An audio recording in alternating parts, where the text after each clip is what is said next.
Naomba tu kama raia wa nchi, ni vyema tuwe watu walio na utu na wanaoheshimu wengine na kuheshimu familia zao.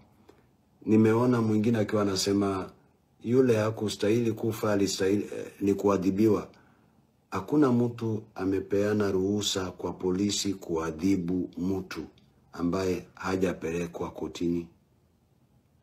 Koti iko na mkono wa kutosha kuadhibu watu waliokosea, na mtu anaadhibiwa baada ya kuchunguzwa na uchunguzi kukamilika. Kwa hivyo hakuna mtu aliye na ruhusa ya kusema yule kijana aliyekufa hakustahili kufa, alikuwa wa kuadhibiwa. Hauruhusiwi polisi kuadhibu mtu bila uchunguzi kukamilika. Inasababisha imani ya watu inatoka kwa polisi, lakini nimeuliza, nani ataishi kwa nchi gani bila polisi? Na polisi ni akina nani?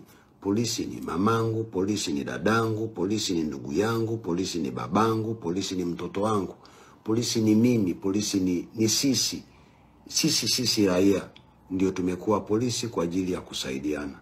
Kwa hivyo naomba tu kwa unyenyekevu, wale ambao wako kwenye idara ya polisi na tabia zao zinasababisha wanachafua jina la polisi.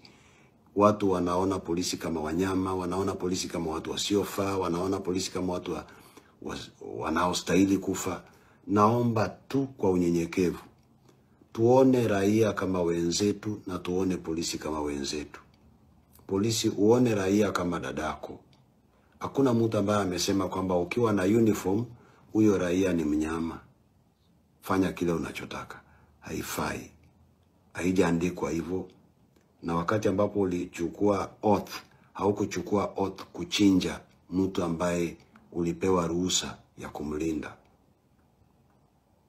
Haifai. Inaumiza moyo wangu sana. Mimi siko upande wa raia, siko upande wa polisi. Niko upande wa nchi yangu. Sababu mimi nahitaji polisi, polisi ananihitaji. Hata ukiwa polisi umepewa uniform na hakuna raia, kwani utalinda ng'ombe? Na polisi unafahamu ya kwamba mshahara wako inatoka kwa huyo raia ambao unamuua. Unafahamu hivyo, na unajua huyo raia. Na wewe polisi si umeoa, si umeolewa, na watoto wako ni mapolisi, si ni raia? Na wakiwa huko nje na mtu awatendee mabaya, utasikiaje? Si mtoto wako anasoma na ako kwa shule za wengine? Kwa hivyo tusifanye vitu kama hizo. Hazifai. Nchi yetu